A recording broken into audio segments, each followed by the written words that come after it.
ইফতারতে আপনি ডিকেডি হলে চিনির শরবত খাবেন না, কিন্তু সিকেডি যাদের ডায়াবেটিস নাই, সিকেডি তারা চাইলে গুড় আপনাদের জন্য ভালো, হিমোগ্লোবিনটা পাবেন।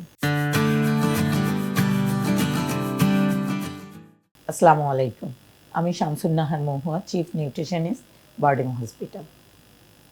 রোজা তো এসেই গেল, আপনাদের জন্য খুব গুরুত্বপূর্ণ বিষয় নিয়ে কথা বলবো। আমাদের দেশে অনেক কিডনি রোগী, কারো ডায়াবেটিস আছে, কারো ডায়াবেটিস নেই। যাদের ডায়াবেটিস নেই তাদেরকে আমরা বলি সিকেডি, এবং যাদের ডায়াবেটিস আছে তাদেরকে বলি আমরা ডিকেডি, অর্থাৎ তাতে ক্রিয়েটিনিন লেভেল বেশি, ইজিএফআর কম। এই দুই গ্রুপের ব্যক্তিদের যখন রোজা রাখার সময় আসে, যেহেতু তাদের প্রোটিনটা নির্দিষ্ট করা হয়, ওনাদের ক্ষেত্রে ইফতার কী করবেন এবং অন্যান্য খাবার কী খাবেন সেটা নিয়ে অনেক ঝামেলায় পড়তে হয়। আপনাদের দেখেন আমাদের দেশের ইউজুয়ালি যে ইফতারিগুলো, সেগুলো ইনকমপ্লিট প্রোটিন দিয়ে, অর্থাৎ বেসন থাকে, ডাল থাকে, ছোলা, বুট, হালিম, চটপটি, ঘুগনি, এই খাবারগুলোই বেশি প্রচলন থাকে। তো সাধারণ ক্ষেত্রে কি হয়, ডিকেডি বা সিকেডির ক্ষেত্রে আমরা যখন একটা পেশেন্ট আসেন আমাদের কাছে, যদি তিনি কমপ্লিট প্রোটিন নিতে পারেন, কমপ্লিট প্রোটিন কোনগুলো? ডিম, দুধ, মাছ অথবা মাংস, মাংসের ভেতরে মুরগি, এই চারটা খাবার তিনি যদি অ্যাফোর্ড করতে পারেন এবং খেতে পারেন, তাহলে আমরা তার রেস্ট্রিক্টেড প্রোটিনের ক্ষেত্রে ইনকমপ্লিট প্রোটিন, ইনকমপ্লিট কথাটার অর্থ হচ্ছে যেখানে প্রোটিনের অ্যামাইনো অ্যাসিডের পরিমাণটা ঘাটতি থাকে, আমরা সেটা না দিয়ে কমপ্লিট প্রোটিন দিয়ে পূরণ করার চেষ্টা করি। কিন্তু অনেকেই আছে ভেজিটেরিয়ান, ওভো ভেজিটেরিয়ান, ল্যাক্টো ভেজিটেরিয়ান, অথবা তিনি জোগাড়ই করতে পারছেন না ফিনান্সিয়ালি মাছ, মাংস, ডিম, দুধ। তাদের ক্ষেত্রে আমরা কী করবো, আজকে এই বিষয়গুলো নিয়ে কথা বলব। প্রথমেই আসি কমনলি, যে ইফতারতে আপনি একটা ডিম রাখতে পারেন, রাত্রে আপনি মাছ রাখতে পারেন, আপনি সাহারিতে মুরগি রাখবেন। এর মাঝখানে আপনার ক্রিয়েটিনিন এবং অন্যান্য বিষয়গুলোর উপর ভিত্তি করে কতটুকু প্রোটিন আপনার পার কেজি বডি ওয়েটে, আপনি একজন পুষ্টিবিদের সঙ্গে কথা বলে সেটা ঠিক করে নেবেন। প্রথম বিষয়, ধরেন আপনি দিনে, আমি যে বিষয়টা বললাম, এই পরিমাণ প্রোটিন নিতে পারেন, তাহলে অন্যান্য খাবার কি খাবেন?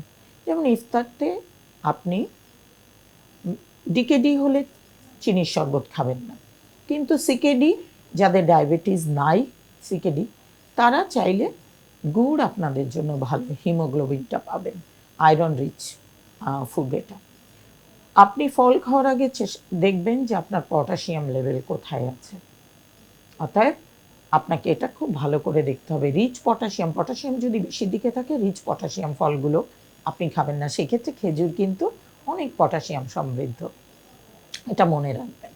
দ্বিতীয়ত হচ্ছে পটাশিয়াম কম আছে কোনগুলো, আপনি পেয়ারা খেতে পারেন, আপেল খেতে পারেন, নাশপাতি, পেঁপে এগুলো খেতে পারেন, বাঙি খেতে পারেন। তারপরে আসেন ইউজুয়াল ইফতারির ভেতরে কি করবেন। আপনি মুড়ি বাদ দিয়ে খই খেতে পারেন, চিড়া খেতে পারেন, সাগু খেতে পারেন। আমরা যেমন ডালের পেঁয়াজু করি, আপনি সাগু দিয়ে পেঁয়াজুর মতন বানিয়ে নিতে পারেন। সেক্ষেত্রে বেসন না দিয়ে আপনি চালের গুঁড়ায় কোট করতে পারেন। যে কোনো সবজির আপনি চপ করতে পারেন একইভাবে চালের গুঁড়া দিয়ে কোট করে।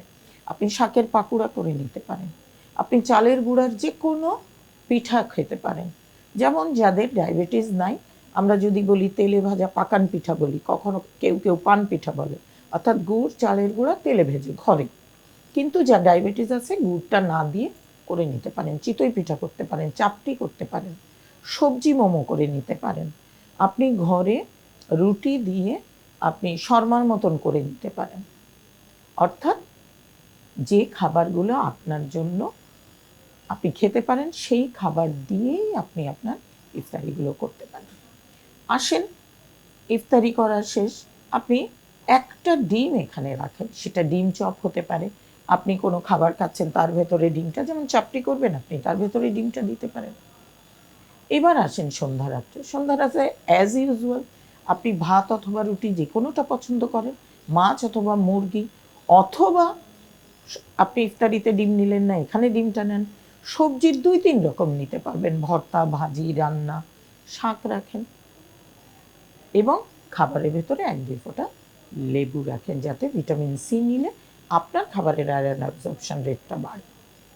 এরপরে ঘুমিয়ে গিয়ে আপনি সাহারিতে যখন উঠছেন, অন্যান্য সময় দুপুরে যেমন খাবার ছিল অর্থাৎ ভাত খান, সবজি নেন, একইভাবে আপনি সাহারিতে মাছ অথবা মুরগি যেটা আপনার পছন্দ, যদি নর্মাল মাছ খেতে ভালো লাগে আপনি মাছটাকে তুলে মাছের বল করে নিতে পারেন, ফিশ ফিঙ্গার করে নিতে পারেন, ফিশ চপ করে নিতে পারেন, একইভাবে চিকেনেরটাও নিতে পারেন। সেই ক্ষেত্রে আপনি আপনার পছন্দ মতো খাবার খান। এইবার আসেন যারা ভেজিটেরিয়ান, তাদের ক্ষেত্রে তার ডিম, মাছ বা মুরগি আপনারা খাচ্ছেন না। অনেকেই আছে ল্যাক্টো ভেজিটেরিয়ান, অর্থাৎ তারা দুধ বা দুধের খাবার খান। তাহলে আপনি ইফতারে আপনি টক দই বা দই রাখতে পারেন, সেটার খাবার খেতে পারেন। আপনি সন্ধ্যা রাত্রে কি করেন, যদি ডাল খান তাহলে আমি বলবো 2 থেকে 3 রকমের ডাল মিলিয়ে নেন। অর্থাৎ আমরা হালিম স্টাইলে যে খাবারটা খাই, কিন্তু বাইরের হালিমে সেখানে কিন্তু রেড মিট থাকে, অন্যান্য আরও অনেক কিছু থাকে, ওটা না। আপনি নিজে 3 রকমের ডাল মিলিয়ে, 4 রকমের ডাল মিলিয়ে, খেসারি বাদ দিয়ে আপনি খাবারটা তৈরি করে নেন।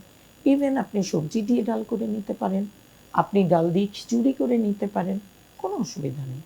একই রকমের খাবার আপনি সাহারিতেও খেতে পারেন, তবে সিঙ্গেল খাবার খাবেন না, একটু মিক্স করে নেবেন। তাহলে আপনার যখনই 2 থেকে 3টা ডাল বা বিচি জাতীয় খাবার এবং চালের সঙ্গে নেবেন, তখন কিন্তু এর মান বেড়ে কমপ্লিট প্রোটিনের কাছাকাছি চলে আসবে। এটাকে আমরা বলি ফর্টিফাইড ফুড। আপনি ঘরে সেটা করে নিতে পারেন। যদি আসে ওভো ভেজিটেরিয়ান, অর্থাৎ তিনি ডিম খান, তাহলে প্রত্যেক পিস মাছ বা মুরগির পরিবর্তে আপনি একটা করে ডিম নেন। একটা ডিমের কুসুম সহ নেন, বাকি 2টা যদি অন্য কোমরবিডিটিস না থাকে নিতেই পারেন ফুল ডিম। কিন্তু যদি আপনার কোলেস্ট্রল বেশি থাকে বা অন্যান্য কোনো সমস্যা থাকে, তাহলে একটার কুসুম নেন, বাকি 2টার কুসুম না নিয়ে সাদা অংশ নেন। এইভাবে আপনাকে আপনার রিপোর্ট, আপনার পুষ্টিবিদের পরামর্শ এবং আপনার রোজা, 3টাকে আপনি ঠিক করতে পারবেন। তবে এখানে সতর্কতা হচ্ছে, যাদের সিকেডি বা ডিকেডি সেকেন্ড স্টেজ পার করে 3rd, 4th, 5th স্টেজে চলে গেছে, এই 3 স্টেজের যারা কিডনি রোগী, আপনারা রোজা থাকবেন না। দেখেন, আমাদের ধর্মেও কিন্তু আছে যে কোন কোন অবস্থায় রোজা থাকা যায় না এবং তার পরিবর্তিতে কি করতে হবে সেটাও কিন্তু সুন্দরভাবে লিখে দেওয়া আছে।